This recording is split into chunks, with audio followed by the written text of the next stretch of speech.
The Atlanta Braves are reportedly one of 5 teams interested in trading for Brewers ace Freddie Peralta. Good idea or bad idea? Let's talk about it.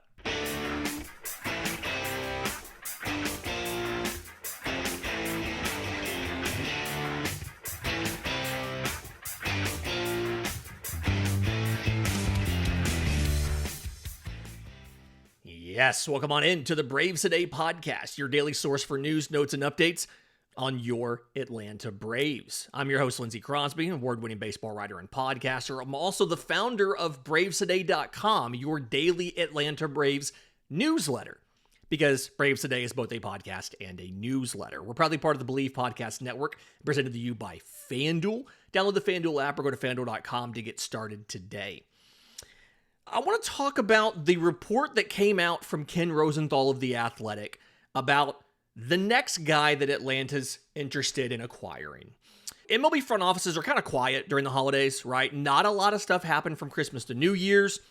A lot of the guys who were designated for assignment right before Christmas, it's typically a 3, 4, maybe 5 days to get those resolved. A lot of those didn't get resolved until Monday because the league office was closed. Front offices, for the most part, weren't doing a lot of work. But now that everybody's back in the office, Ken Rosenthal of The Athletic reported on Monday morning that 5 teams are, quote, showing interest in Freddie Peralta. And I take that to mean they have reached out to the organization, some level of negotiation about what it would take to acquire him via trade. The New York Yankees, the New York Mets, the Los Angeles Dodgers, the Boston Red Sox, and the Atlanta Braves. No surprise to see the Yankees, Mets, and Dodgers in there. The Red Sox have been active at trading. They've not added money in free agency this winter, but they've added money via trades for Sonny Gray and Wilson Contreras with the Cardinals. And I want to talk about Freddie Peralta, right? Because there's this idea that he is the missing piece for Atlanta. He is everything Atlanta needs to be the best rotation in baseball. So let's look at his stats. Let's look at underperformance, overperformance, where he would fit in the rotation, what it would do to the rest of the pitching staff if you add Freddie Peralta, and what it would cost to acquire him, okay? So what you need to know about Freddie Peralta, he's 29 years old. He'll turn 30 in June, and it is his final year of team control before free agency. He is making $8 million. This is a team option on a deal that he signed. He has up to $875,000 in bonuses. So from a financial perspective, this makes a ton of sense for anybody to acquire him because he is $8 million. Now, it's important to point out, he's not $8 million for everybody. Those teams I mentioned, the Dodgers, the Mets, they're way up in the luxury tax tiers. He will cost them more than $8 when you factor in the CBT penalties that they have to pay him. But everybody else, right? The Red Sox, the Braves, I'm not quite sure exactly where the Yankees are. They're not as high as the Mets and Dodgers, though. It will be closer to that $8 million he's making on the option. Those incentives, you have no issues paying those, right? It's $100,000 to be an all-star, $25,000 for a gold glove, and Cy Young bonuses up to $500,000 if he wins. So you're not at all bothered having to pay those incentives if you do, because if you pay those incentives, he was one of the best pitchers in baseball. So you're happy with that. Don't worry about that. But last year was easily the best year of his career, okay? It was his 7th year in Milwaukee. He debuted, 8th year. He debuted in 2018, but he only got like 70 innings. And he went 17-6. He actually led the National League in wins. Pitcher wins are dumb. We're not saying he's good because of that, but 17-6 with a 2.70 ERA. He struck out 204 batters in 176 and 2/3 innings, and it's actually the 3rd consecutive season that he has pitched enough innings to qualify for league leaderboards. The rule there is 1 inning per team game, so you have to pitch at least 162 innings. His last 3 seasons, 165 and 2/3, 173.2, and 176.2.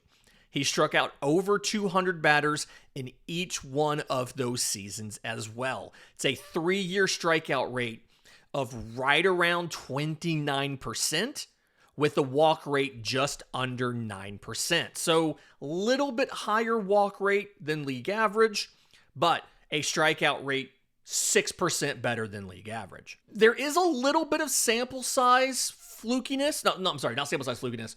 A little bit of overperformance of his inputs in this. And by that, I mean 2.70 ERA. His fielding independent pitching is a 3.64. And for those of you who don't remember, we're going to do an analytics breakdown probably later this week where I go through a bunch of the common hitting and pitching statistics and explain how they work. But fielding independent pitching takes ERA and strips out everything a pitcher does not directly control. What does a pitcher directly control? Home runs, strikeouts, and walks. Everything else, every other batted ball into the field of play is in essence ignored by fielding independent pitching. It's not a perfect metric, but it tries to isolate what the pitcher did and actually controlled versus what his defense did. The fielding independent pitching for Freddie Peralta was almost a full run worse than his ERA. His ERA was a 2.70. His fielding independent pitching was a 3.64. When you look at some of the advanced numbers for Freddie Peralta, outside of fielding independent pitching, his expected ERA was 3.47. So still an overperformance, but not a full run. His expected fielding independent pitching was 3.85. So more than a full run. I think it's safe to say Freddie Peralta is a good pitcher, but the 2.70 ERA is not really indicative probably of his true performance level last year. When you go back and you look at previous seasons, his 3 previous years, 368, 386, 358. He did dip below 3.5 in 2021. His other All-Star year with a 281.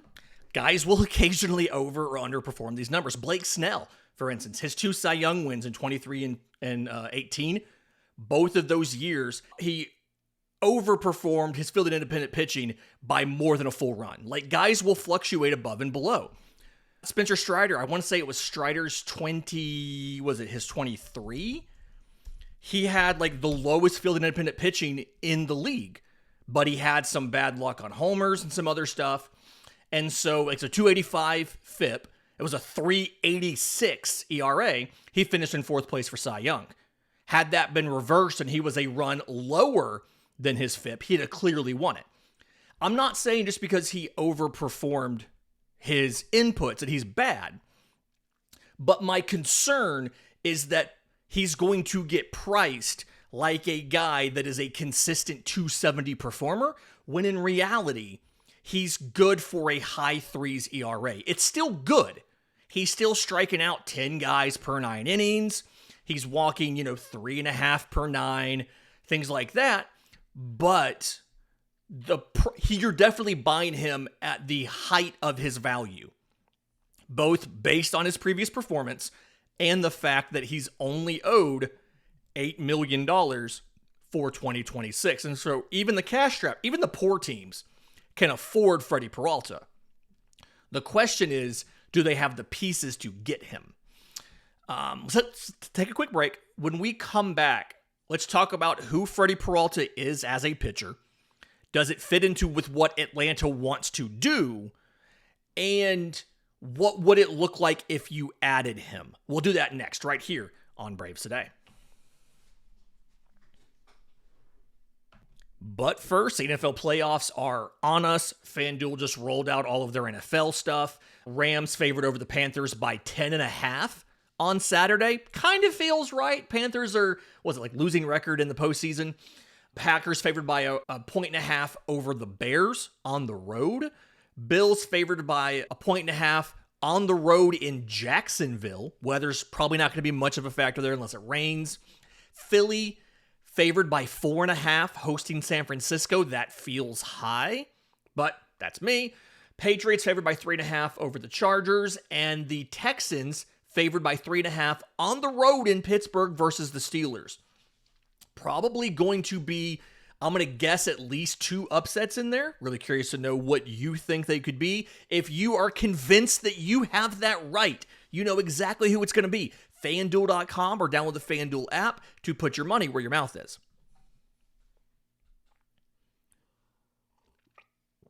Welcome back to Braves Today. Lindsay Crosby. Let's talk about Freddie Peralta, what he does on the mound, who he is as a pitcher, and then from there, what it would do to Atlanta's pitching staff were you to add him.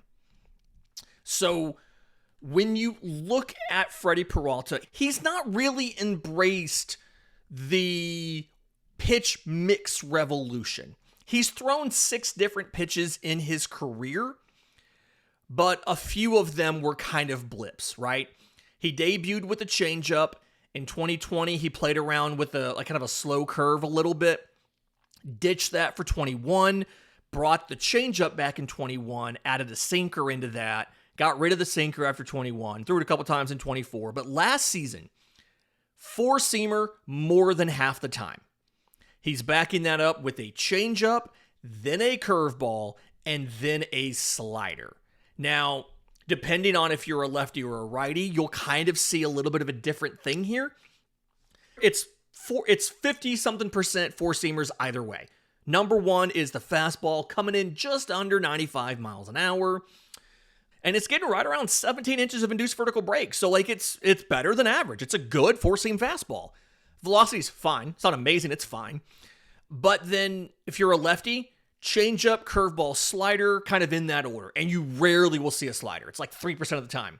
But if you're a righty, it's either a fastball or any one of the other 3 because they're almost equal. 17% changeup, 16% curveball, 16% slider. He grades out really well on Nash scores, which is a measure of how effective you are at sequencing and balancing your pitches. You can check out the Tuesday newsletter over at bravestoday.com if you want to learn more about Nash scores and how some of the Braves starters grade out in those. So, the stuff is good. When you look at the Stuff Plus numbers, I've talked a lot this offseason about how teams they're not looking at ERA. They're looking at how your stuff performs, how it moves, and how it all works together, right?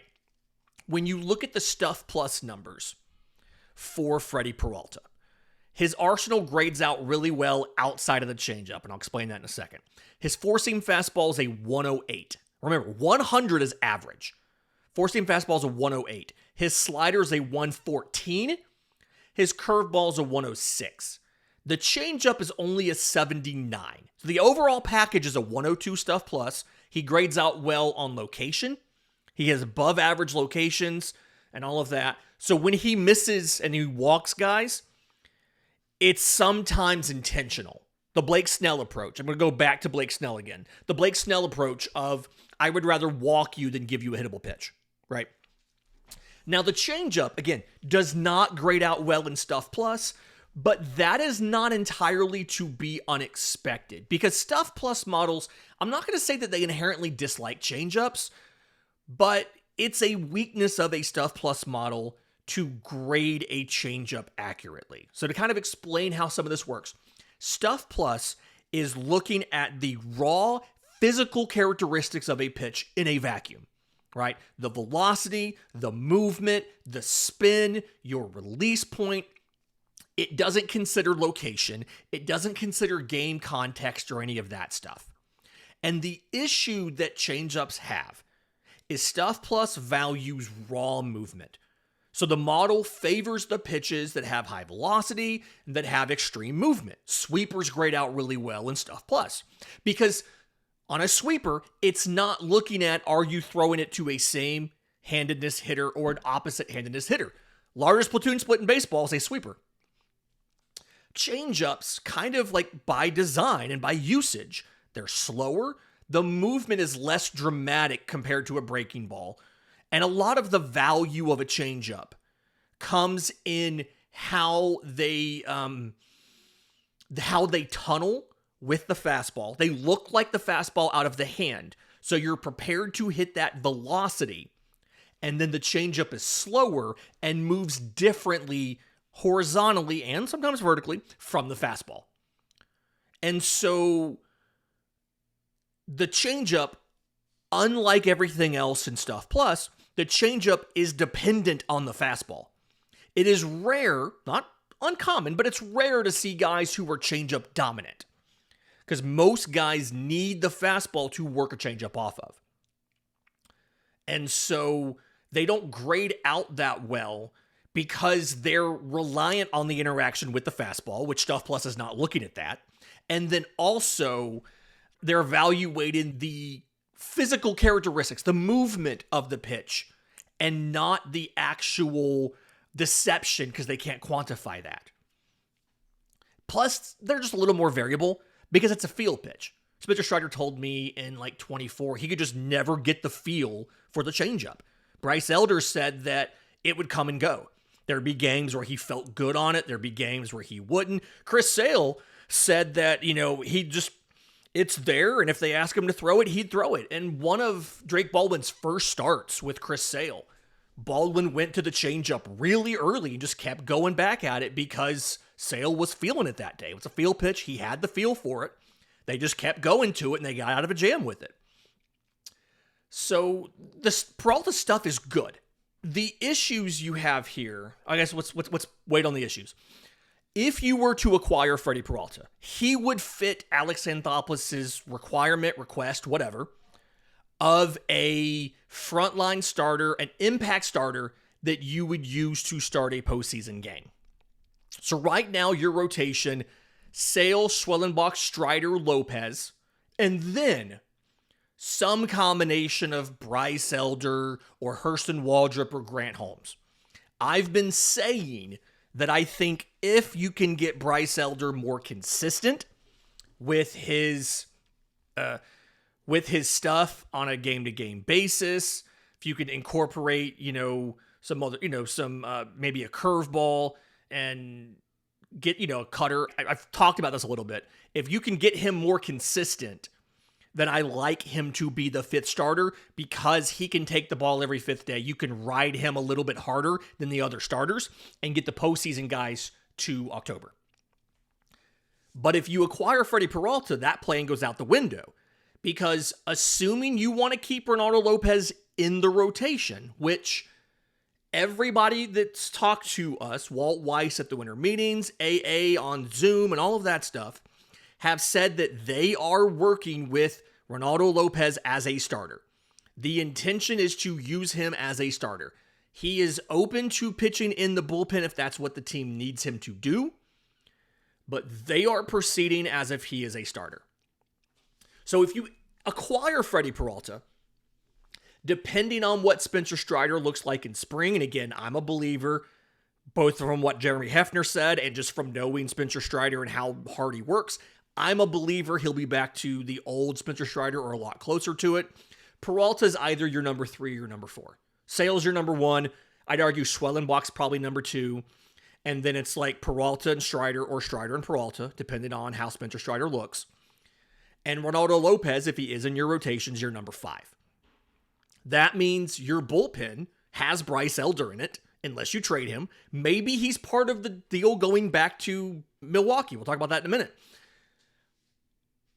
But then that means Grant Holmes is definitely in your bullpen. And so I talked a little bit in the mailbag yesterday. I wrote a whole 2,400 word piece on Monday over at bravestoday.com on the newsletter. But Grant Holmes being in your bullpen, he can be a high leverage guy for you. I think he could pitch the 8th if you needed him to. I wouldn't be shocked. You could ask him to go close and he'd close a game out. I think that if you add Freddie Peralta, it makes everything stronger in the back end, with the caveat of we don't really know what Bryce Elder would look like in the bullpen. He's made a grand total of 1 relief appearance in the majors in his career. It was his rookie year. After he was called up, he was given like 2 1/3 or 3 innings at the end of a game to finish out a game. and then he went into the rotation the next time around. So we don't know what Bryce Elder looks like as a reliever. I honestly don't know what the relief bump, the velocity bump and stuff is going to look like for Elder. And I don't know if he's going to be more dangerous out of the bullpen or not, simply because he gets decent whiff rates on the slider, but he's not a guy who's designed and whose stuff is set up to get a ton of swing and miss bats. He is there to get weak contact that your infielders can hoover up and fire to first and get the outs. And so I don't think Bryce Elder's strength is not missing bats. Bryce Elder's strength is being able to take 5 or 6 innings every 5th day for an entire season. Putting him in the pen, even as a long man, really takes away his strength, and his, everything else doesn't improve enough to offset that. So I'm still not sold on Elder as a long reliever. Maybe he has to be in the trade. Let's talk about what that would look like. We'll do that next, right here on Braves Today. Final segment of Braves Today, Lindsay Crosby here on Tuesday. Quick reminder, this is all different content from the newsletter over at bravestoday.com. This morning we talked about pitcher efficiency in your pitch mix and your sequencing using something called a Nash score. So again, bravestoday.com. Free or paid helps out a ton, but the paywall for a lot of that stuff will be turning on in spring training. So now's your chance to get in before any sort of potential price increase or anything. Okay, so what a trade would look like. Here's the thing. When I give that list of teams, Yankees, Mets, Dodgers, Braves, Red Sox, the first thought is all of those organizations have better farm systems and more prospects than Atlanta has to offer. And that is true. Of those 5 teams, Atlanta's farm system is considered the worst of the 5. The Red Sox have started to either move guys out and trade, like for Garrett Crochet, Sonny Gray, Wilson Contreras, or they've promoted these guys to the majors, but they still have a decent farm system. The Dodgers have one of the best farm systems in baseball. The Yankees seem to be very full of pitchers. They always build pitchers in that system. Very good pitching development team. And the New York Mets have a bunch of prospects that they kind of got when they were tearing it down a few years ago when they traded Verlander and Scherzer. They've made other deals to get guys. They have a very good farm system as well. But all of those teams are very strong in position players. Atlanta's the only one of the 5 that is strong in pitching and is not planning on using those guys at the major league level. The Mets have some really good pitching prospects. Nolan McLean, I'm not sure. It's not spelled McLean like in Die Hard, but I don't know how you say it. McLean, I'm not sure. Anyway, he could be their number 1 pitcher this upcoming year. They rode these young guys at the very end of the year to a playoffs, trying to get to the playoff spot, right? Jonah Tong, Brandon Sproat, Christian Scott's going to come back from surgery a little bit later. Even guys like Justin Hagenman, things like that, aren't the worst guys, and they're really a little older, but they've just got some good pitching prospects. Jonathan Santucci, 2nd rounder in 24. They've got promising names. But it's all high-level guys that they need in the majors this year. Their rotation right now, not counting the prospects, is David Peterson, Clay Holmes, who's a converted reliever who had workload issues last year. Peterson had an ERA of almost 4.5, but he made 30 starts, so give him that. Sean Manaea had an ERA of 5.5 and made 12 starts with 60 innings. And Kodai Senga, who was so good late, they sent him down to the minors.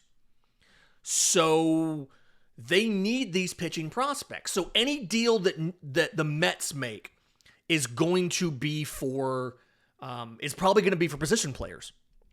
Same thing with the Red Sox. They have an excess of position players. The Yankees are kind of split. They have some big name position players in the system. I swear I am so tired of hearing about Spencer Jones. You strike out 45% of the time in Double-A. I'm sorry, you're not a top 100 prospect, despite what everybody keeps saying about you. But they've got position players like George Lombard, the shortstop, Like, they've got multiple pieces. They've got a couple pitchers that they could move, but a lot of these guys are guys that they're also kind of counting on to get to the majors. Ben Hess, first rounder in 24, Bryce Cunningham, Brock Selvage, even Carlos LaGrange. I think that the IFA from 2022, like guys that they have rotation issues this year, and they're probably going to need some of these guys. Garrett Cole won't be ready to start the season. Carlos Rodon won't be ready to start the season. Clark Schmidt probably won't be ready all year. His Tommy John was in like July. He's probably out all season. So their rotation to start the year is Max Fried, Cam Schlitter, Luis Heel, Will Warren, and Ryan Yarbrough. Not great. I think I talked about this the other day. I just realized this is all familiar. I may have already broke down their rotation. So they don't want to trade pitchers. Atlanta, by contrast, we can give you position player prospects. I know just from talking to people in and around the players, the organization, both organizations, things like that, if the Braves make a deal for Freddie Peralta, it is more likely than not that J.R. Ritchie is the centerpiece of the deal. And my position on this has not changed from when we talked about this a couple weeks ago. If you're trading a high minors pitcher like J.R. Ritchie, who, even if he just ends up being a number 3, number 4, one, that's still incredibly valuable. But even if he just ends up being a mid-rotation or a back-of-the-rotation guy, it's 6 seasons of that for 1 season of Freddie Peralta. You have to extend Freddie Peralta. As part of this deal, in my mind, you can't complete this trade without an extension for Freddie Peralta. And the biggest reason for that is because if you trade away J.R. Ritchie and some other pieces, I don't know what it would be, maybe Drew Hackenberg, Herrick Hernandez, I don't know, just 2 other pieces. I don't know what they'd be. Bryce Elder may be somebody that Milwaukee wants simply so that they can fill innings while their prospects get to the majors, right? Because their rotation right now is Freddie Peralta, Brandon Woodruff, who came back from injury last year and did not pitch a full workload, 60-something innings. Jacob Mizorowski, 60-something innings. Chad Patrick had like 120, I think. And Quinn Priester pitched, he almost qualified for the ERA title, but like it's a lot of unproven guys who have not pitched full seasons. And they're starting pitcher prospects. They have a lot of intriguing guys, Logan Henderson, Bob Gass, right? Coleman Crowe, like a lot of young, intriguing guys, but also guys who have not pitched full seasons. Maybe they want Bryce Elder back. Maybe it's J.R. Ritchie, Bryce Elder, and another prospect. I'm trying to work with this here. Another lower level pitcher, right? A Herrick Hernandez, 4th rounder in 24. Cade Kuehler, 2nd rounder in 23. Something like that, maybe. But the issue you have if you make the trade and you don't get an extension for Peralta is Freddie Peralta walks after the season. Potentially. He probably walks after the season. Now, you can qualify and offer him if he's good enough, and you can get a draft pick for him. Just like you could qualify and offer Ha-Seong Kim and get a draft pick for him if he plays well enough and wants to leave. But Chris Sale's contract is up after this year. I'm assuming the Braves are going to re-sign him. They've not done it yet. So as much as I assume it's going to happen, it's not happened. And it's hard for me to say, yes, he will be back next year when he doesn't have a contract for next year. So in that scenario, your rotation would be Spencer Schwellenbach, Spencer Strider, Ronaldo Lopez, and if you put him in the pen this year, you have to stretch him back out and then deal with the workload concerns in the back half of the year. Hurston Waldrop, J.R. Ritchie is gone. You get A.J. Smith-Shawver back from injury. What kind of workload can he take in 27 after missing most of 2026? What kind of workload can he take? And then after that, it's pitching prospects. Is Didier Fuentes ready? Is Lucas Braun ready? Is Blake Burkhalter ready? It's a lot of questions, and you've got to go out and sign a starter anyway. And like, there will be some interesting names on the market. Brandon Woodruff will be out there. Kevin Gausman, like a 37-year-old Kevin Gausman. Bring him home, I guess. Skubal is going to be the star of the class, right? Michael King could opt out. Shane Bieber's 1-year deal will be up with Toronto. You know, Sonny Gray will be going into a club option year. Jack Flaherty. Like, there's Jesus Luzardo will be a free agent. There's names. But now you have to go into free agency and you have to probably pay a qualifying offer to get somebody of the same talent level as Freddie Peralta. So in my mind, if you acquire Freddie Peralta, you need to be discussing an extension and you need to have it agreed to in principle or whatever is legally allowed to do before you execute the trade. Because if you give up J.R. Ritchie plus pieces, let's remember, in a vacuum, J.R. Ritchie for Freddie Peralta is a good deal. But this is not in a vacuum. There are other market forces at play. You have to beat the Yankees. You have to beat the Mets. You have to beat the Dodgers. You have to beat the Red Sox and their offers. So you can't say, hey, he's worth J.R. Ritchie and that's it. Because if you want Freddie Peralta, that may not be enough to get the deal done. So if you make that deal, you've got to do a trade. I'm sorry. You have to do an extension. Because if you don't do an extension, going into what's probably going to be a lockout offseason, where starting pitching could be delayed when they sign and how ready they are for the season and everything, you're having to either backfill a significant portion of your rotation, including postseason guys, or you're having to move relievers back into the rotation in a Grant Holmes and a Ronaldo Lopez, as well as breaking in prospects. Again, you don't have a J.R. Ritchie, but you're trying to break in a Blake Burkhalter, a Lucas Braun, get Didier Fuentes back into the majors. And it's a lot to ask for in one offseason. This has been Braves Today for Tuesday, January 6th. Do me a favor, listening on audio, 5-star review would be fantastic. Apple, Spotify, wherever you get your podcasts. Somebody went through and review bombed all of the daily and the weekly pods. Me, Jake Mastriano over at Locked On Braves, the Hammer Territory guy. Somebody went in and left us all bad reviews. So if you want to counter that, that'd be awesome. I'd appreciate that a lot. If you're watching on YouTube, subscribe to the channel, hit the notification bell, and remember, bravestoday.com is the hub for everything, the podcast. There's a link up there to the YouTube, the newsletter, daily newsletters, oftentimes, especially in 2026, different topics from what we talk about on the show. Until next time, this has been Braves Today.